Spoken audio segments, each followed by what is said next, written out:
Estamos hoy con Elisa Calabrese, docente e investigadora de la Universidad Nacional de Mar del Plata, investigadora y fundadora del CELEI, Centro de Letras Hispanoamericanas, y directora de la revista del CELEI, que tiene más de 20 años de tiraje. Entre otras de sus varias publicaciones podemos leer Lugar Común, Lecturas Críticas de Literatura Argentina. ¿Cómo estás, Elisa? Muy bien, Graciela, gracias.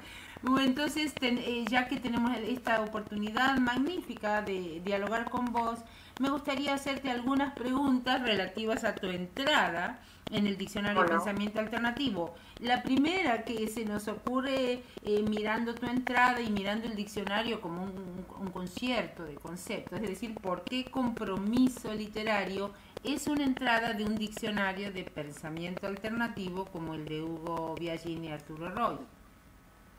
Bien, eso yo creo que es una entrada porque diríamos que la teoría del compromiso literario, que por supuesto, como sabemos, fue particularmente gestada por Jean-Paul Sartre, tuvo un momento de, diríamos, de ingreso muy particular en la Argentina, en unas revistas que se caracterizaban por ser de pensamiento alternativo, como fueron las revistas que dirigió Contorno, ¿no es cierto?, la revista surgida de esos, en su momento, jóvenes estudiantes de filosofía y letras, como los Viñas, Noé Gitric, ¿no es cierto?, y todos esos que luego fueron críticos famosísimos, y que por supuesto dieron su versión, diríamos,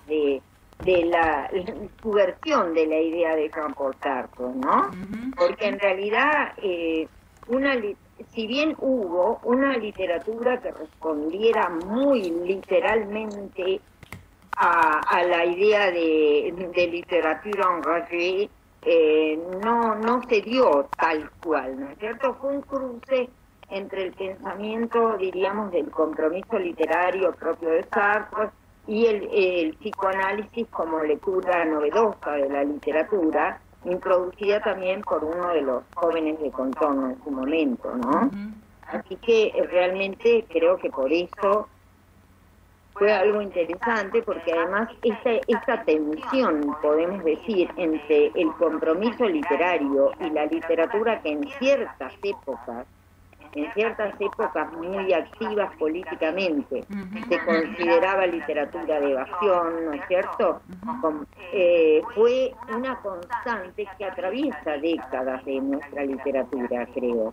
Por eso me parece importante que haya figurado el diccionario, ¿no? Claro que sí. Bueno, y esto va enganchado con la segunda pregunta que nos hacemos, y es, conociendo la función autónoma de la literatura, autélica, o podemos decir estética, como la hemos estudiado con Mijail Baskin, por ejemplo, eso, digamos, una función ancilar, como puede ser un compromiso sociopolítico explícito, ¿no podría estar reñida con esa función primordial de la literatura y podríamos decir casi propia?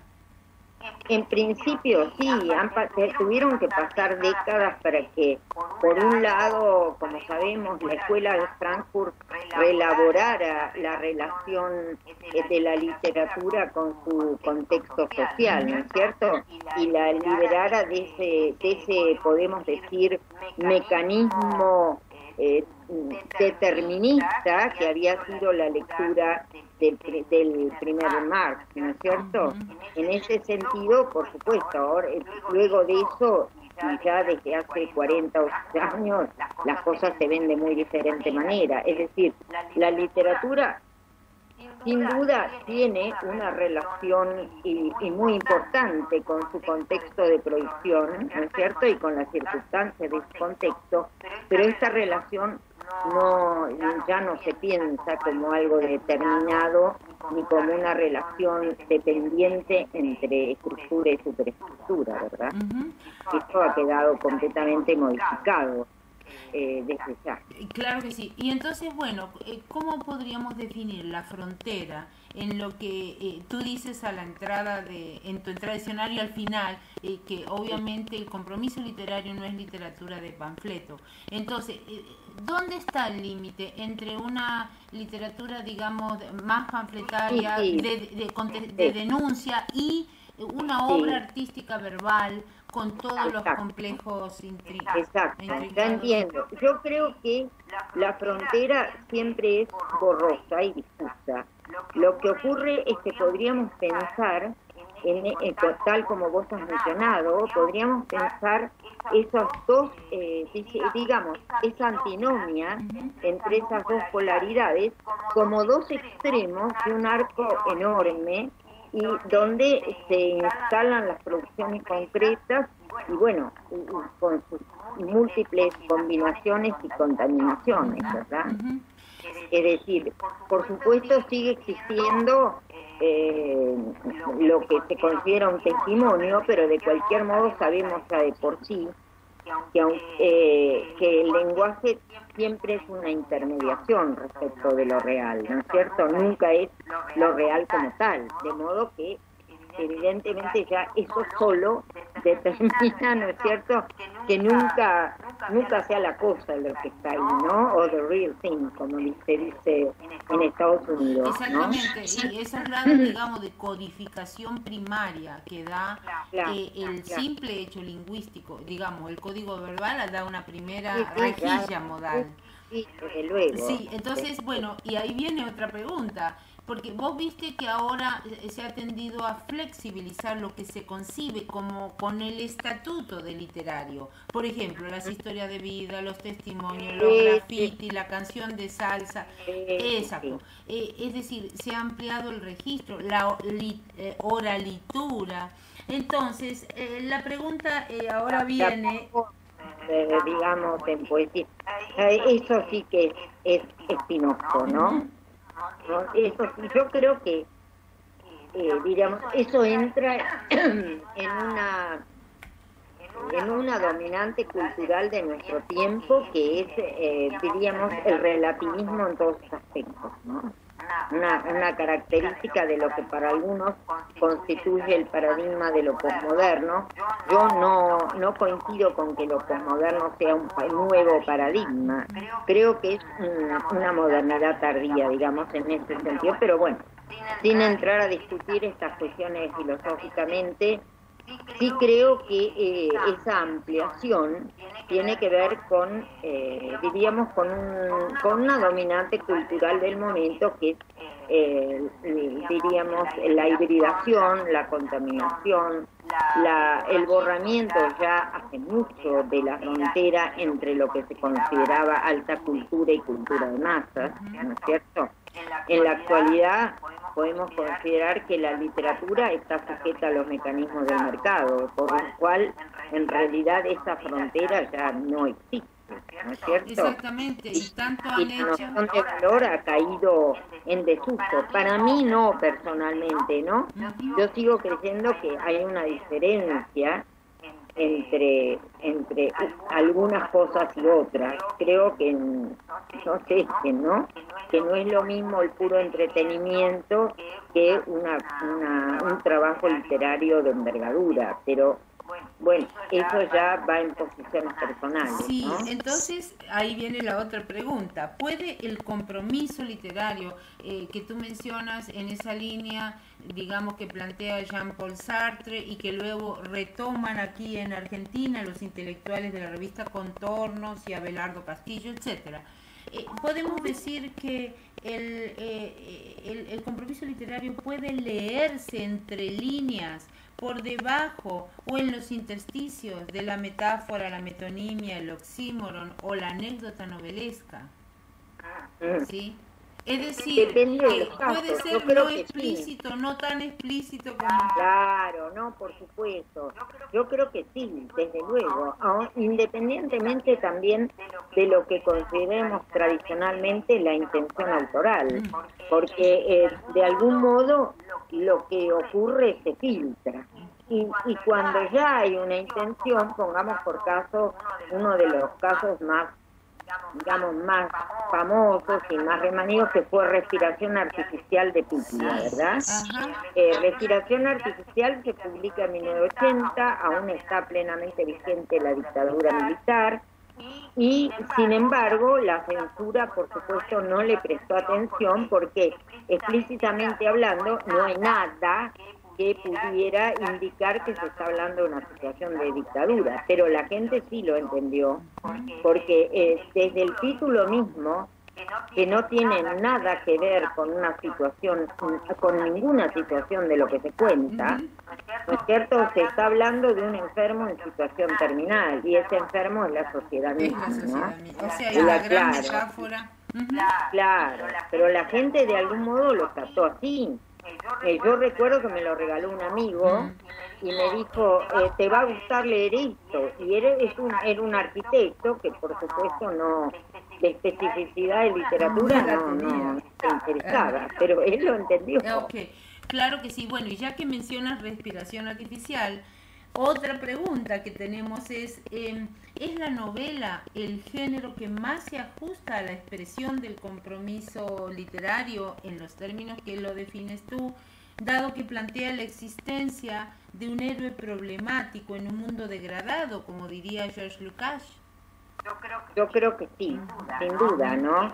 Esto es un criterio tradicional que me parece no ha caído en desuso, porque en realidad sí, la novela, por sus mismas características, por más distante que esté, diríamos, o como novela lírica o lo que sea, sí está más próxima a esa noción.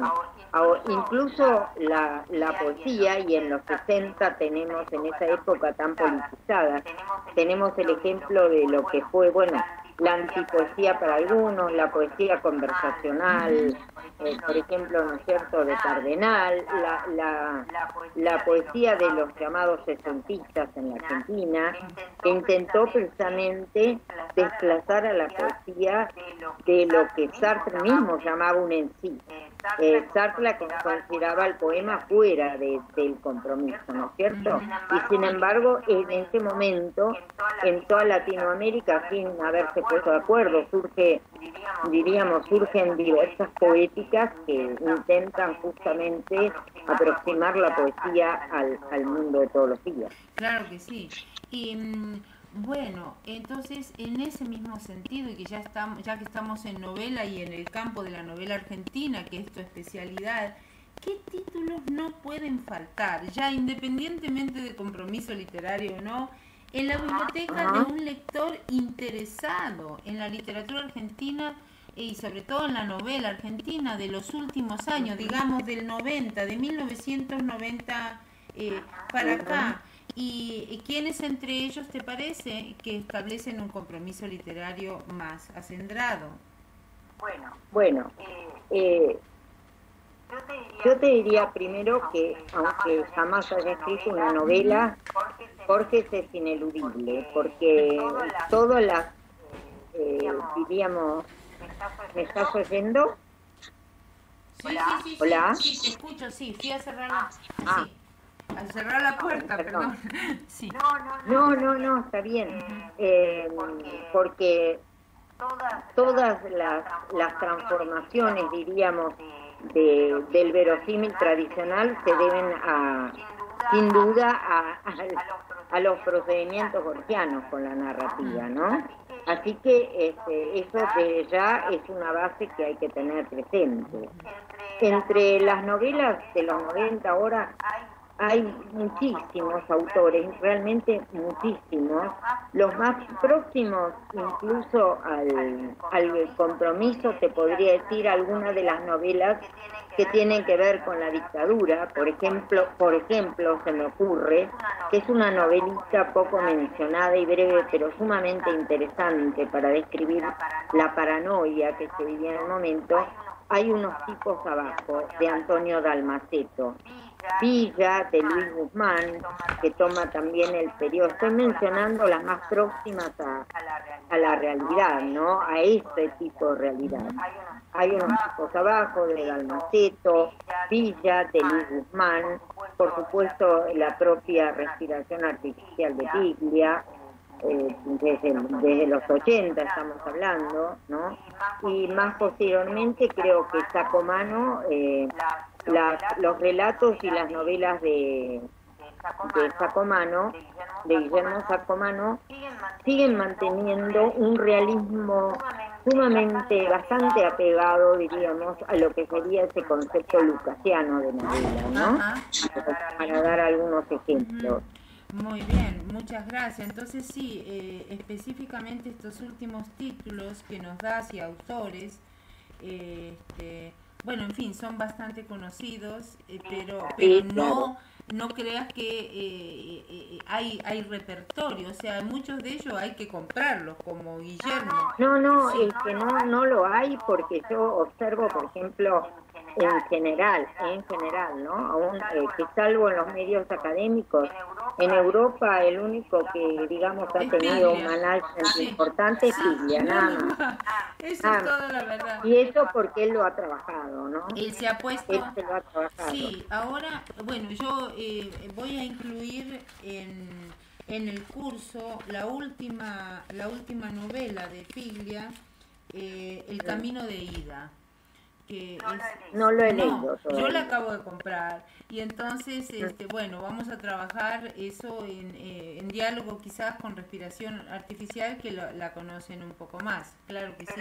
Pero no tiene nada que ver la última producción de Piglia con respiración, ¿no? No tiene nada que ver. Sí, por eso hubo como un cambio, un cambio, sí, muy grande. Incluso, diríamos, yo te diría que Blanco Nocturno, por ejemplo, él intenta la policial negra de no ficción con plata quemada. Sí. Y posteriormente Blanco Nocturno, que es un policial, diríamos, pero por supuesto con todos los desplazamientos del género, ¿no? Con todos los desplazamientos y con un final que nos cierra, de manera que desdice por completo el género. Y esta última que no he leído, pero desde ya no tiene que ver con todo lo anterior, exactamente. En eso estamos. Entonces, bueno, quizás como una última pregunta, si nosotros entendemos, no sé si recordás ese artículo de Mijail Baskin de 1926, el contenido, el material y la forma, en el cual él dice que en el objeto estético, es decir, en la forma arquitectónica de la obra literaria, se trasunta ya, es decir, en esa recepción de la obra de arte verbal, hay una evaluación ético, estética y cognitiva del mundo, aunque eso no esté condensado, digamos, en el nivel semántico específicamente, en un mensaje. La pregunta es... Sí.